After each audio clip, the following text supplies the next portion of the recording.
Good evening, everyone. This is Lakshmi Priya, final year civil engineering student from SSN College of Engineering. I am here to share my learning experience on the topic construction management. And these are the contents of the presentation: construction site safety, construction methodology, bar bending schedule, quality control and quality assurance, reading of drawings, finishes in construction, and then conclusion. Coming to the first topic, that is construction site safety. As we all know that construction work is a hazardous land-based job. This will include many hazardous tasks and conditions such as working with heights, excavation, noise, and dust and power tools and then equipment and many more. We should follow certain safety measures in order to avoid fatalities. The first thing is safe access on site. In order to avoid people from falling from height, we should provide double guarded rails or other suitable edge protection. And then holes should be protected with clearly marked and fixed covers to prevent falls. And the site should be tied, and then there should be good lighting, and the construction site should be fenced off from the public. And then the second one is electric cables. We should constantly check that the cables are not damaged or worn. We should also keep trailing cables off the ground and away from water. We should also never overload the cables. And then next is Any of the construction site, they have to first to do the barricade. The site should be barricaded in all the sites, and access should be restricted. Means whoever wants to go to the project site, they have to go through the safety construction safety rules. Then only they can go. Any indication will be given at the project. Otherwise, any accident happens in the project, that becomes an issue, and all the works will get affected. So, if you see large projects and the big projects, they provide the sites barricaded to keep the entry restricted, because under construction they don't have books or anything during the construction of the buildings and all. If any unknown people go inside the project, it may lead to accidents. So to avoid that, they will have restrictions, limited exit and entry points they will have. That's the reason the even who are into the project, first they have to check the security, and then the safety, then the induction is happening. Personal protective equipments, it is called PPE. Yeah, you can explain further. Yes, sir. Next, while working at heights, we should not use ladders or scaffolding without proper fixing, and we should also never use incomplete scaffolding. We should always make sure that there are handrails and toe boards at all edges, and we should always wear a helmet as things may fall while working in sites. Also, before starting work at heights, we should check for clearance from any overhead power lines. And then safe ladders, that is, we should always allow only one person to work in a ladder. And then we should use tool belts or hand lines to carry objects. We should not lean out from the ladder in any direction. We should not allow others to work under a ladder in use. And then excavation safe measures. All excavations deeper than 1.25 meters must be shot or battered, as this may lead to earth slippage or movement of soil. Also, the excavation deeper than 2 meters must be guardrailed or must be provided barrier. Also, if the vehicles have to tip materials into the excavation, then they should be prevented from overrunning into excavation by using stop blocks. And then the next is crane safety. We should always ensure that the crane equipment is only operated by the qualified workers, as complex or heavy machinery requires specialized knowledge to operate safely. And we should inspect both the equipment and the load before operation of lifting equipment, as the loads that the crane can possibly lift should be carefully estimated. And we should ensure that the ground workers are clear of the crane operation area, and we should ensure that there are adequate time has been allocated to avoid rushing of the task, so that the operators will have enough time to thoroughly inspect equipment and follow proper safety procedures. And then this is the comparison between what is safe and what is unsafe while working in a construction site. And this is site safety board that is kept in the construction site in order to make people aware that there is a construction work happening. And then the next topic is construction methodology. So the preliminary activity of the construction project is excavation. It is generally done using crawling type excavators and JCB. And while excavation, an additional area is also added up for workspace, and which is then followed by compaction of ground and then laying over of PCC over it. And then the second step is footing.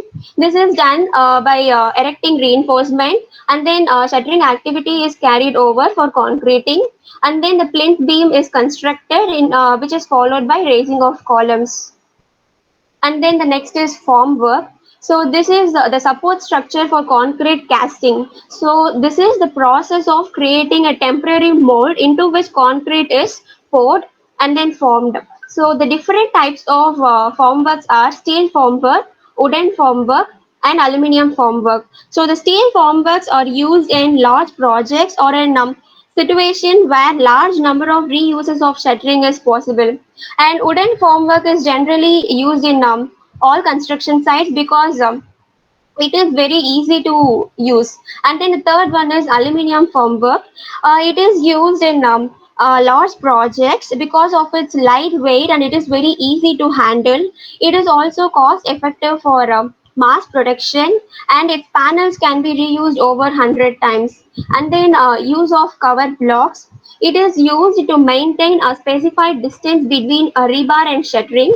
It is used to protect steel reinforcement bars from environmental effects to prevent their corrosion. And then next is testing of materials. So these materials should be tested before using them in construction site, that are cement, sand, concrete, coarse aggregate, steel, and brick. We will discuss the testing process in detail in quality control and assurance. So quality control and quality assurance. So the quality control, it is the process that ensures that the material used on project actually comply with the properly signed drawings. So that is a system of maintaining standards by reviewing, checking, inspecting, and testing. It is a corrective tool. It is performed after the final product is ready. Quality can be controlled by testing material frequently. Then quality assurance.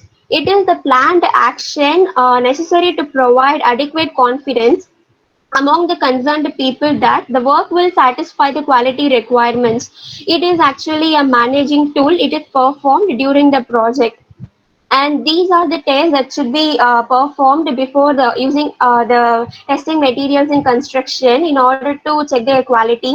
First is the field test for cement. We should always check the manufacturing date in the cement pack. It is important because the strength of cement reduces with age. Next is the color. The cement should be uniform in color. The color of the cement is gray with light greenish shade, as the color of the cement gives an indication that there is excess of lime or clay and the degree of burning. And then rubbing. This process is actually done by taking a pinch of cement between our fingers, and while rubbing, it should give us a smooth feel. If it is rough, that means that is adulterated with sand. Hence, we should not use that in construction site. Then physical feel. It is done by thrusting our hand into the cement bag. While thrusting, it should give us a cool feeling. It indicates that no hydration reaction is taking place in the bag. And then the next is a float test. It is actually done by throwing a small quantity of cement in a bucket of water. While throwing, it should sink and it should not float on the surface. And then the next is presence of lumps. There should not be any lumps present inside the bag. It will ensure that no setting has taken place.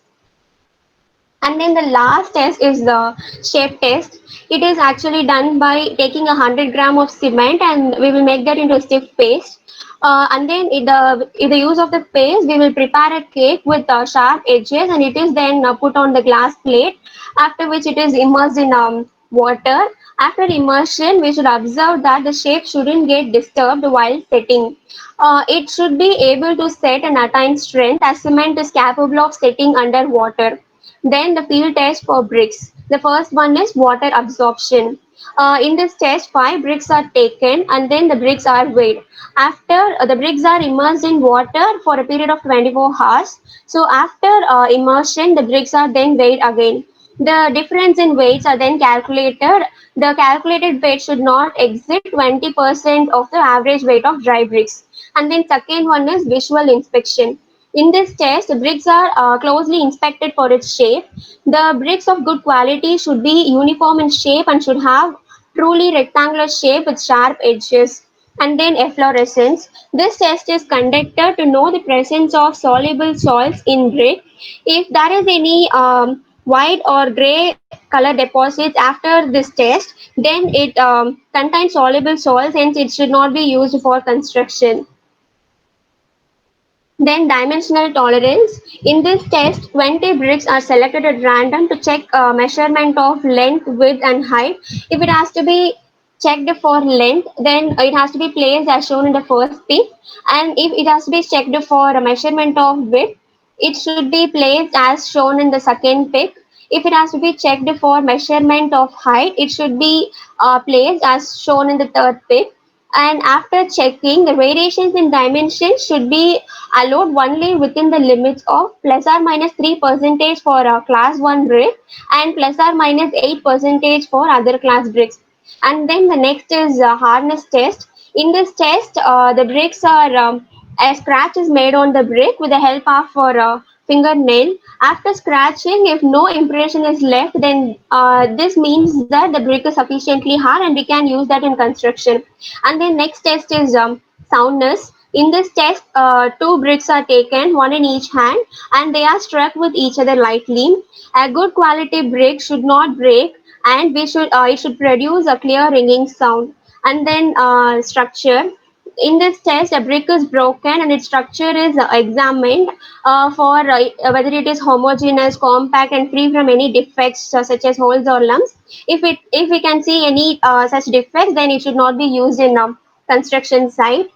And then field test for aggregates. And then coarse aggregate is tested by using a sieve analysis test, flakiness and elongation test. This is a shape test, and then it should be checked for its color. And the water absorption test, and the result of water absorption test should not be more than 20 percentage.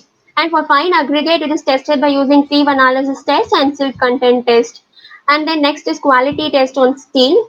For this steel test, in labs we will be testing steel for its tensile strength and chemical test and elongation test. At site, by bending and rebending test, and up to we can bend the steel up to 90 degrees, and we test the steel for its weight per meter. And the next is bar bending schedule. Bar bending schedule, it is a comprehensive list that describes the location, mark, type, size, length and number, and bending details of each bar in a reinforcement drawing structure. So while preparing a bar bending schedule, the necessary columns are bar number, bar shape, diameter, spacing, length of bar, cutting length, and number of bars. So these columns should be included while preparing a bar bending schedule. And then next is reading of drawings. So while reading while doing a construction drawing, these should be included. So the drawings include plan sections, elevations, schedules, and details. And next is the title block. It is generally present at the bottom of the drawing sheet. The shape, size, and placement of the title block can vary from drawing to drawing. And this title block contains important information about the project as well as the company, and some of the details like copyright information, revision date, plan number, creation date, scale of the drawing, and sheet number. And then next is good for construction seal. This seal is actually important in a construction drawing. It is present at the middle bottom of the drawing sheet. And then general notes. We should always eliminate the use of lengthy written explanations. It is a note that provides technical information that will apply to the entire drawing. It was provided to easily understand the plan by the site people. Some of the examples of general notes are notes for foundation, All dimensions are in feet and inch. All dimensions should be read and not to be measured. Concrete mix for foundation M25. Potable water should be used for a concrete. Top of soil should be well rooted and soft.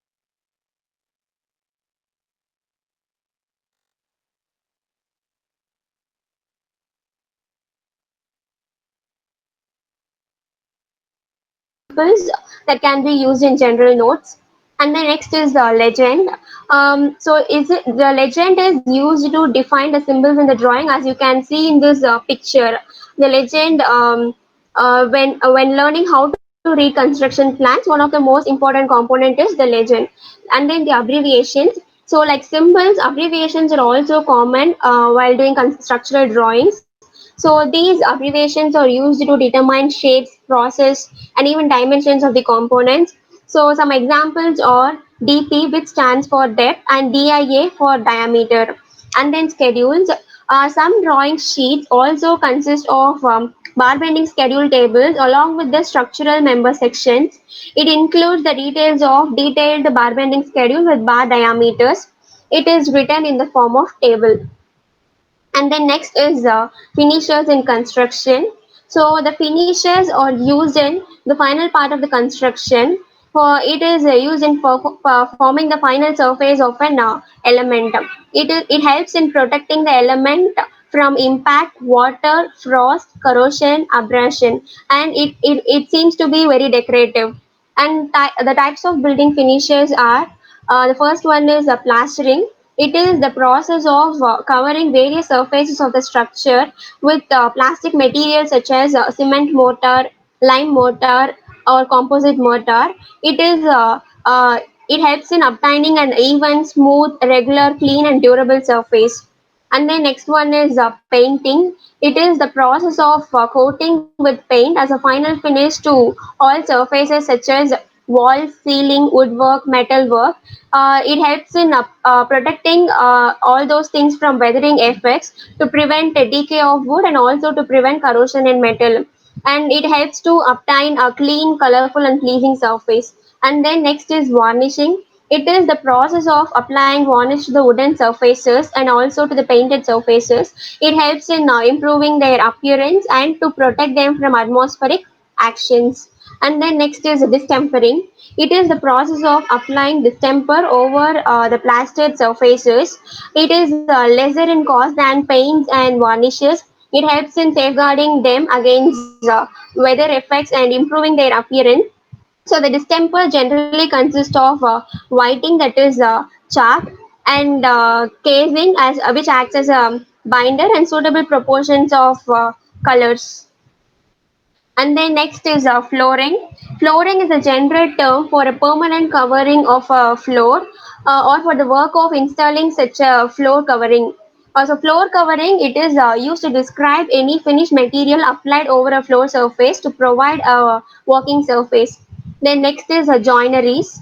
It is a part of woodworking that involves joining together pieces of wood or lumber to produce more complex items. Some wood joints employ fasteners, bindings, or adhesives, while others use only wood elements. The characteristics of wooden joints are strength, flexibility, toughness, and its appearance. So these are the things that I have learned from my intern at CMTI. And finally, I would like to thank Engineer Ashok Kumar sir and other resource persons of CMTI for giving me this wonderful opportunity. It was incredibly rewarding to have utilized in this pandemic situation. Thank you, sir.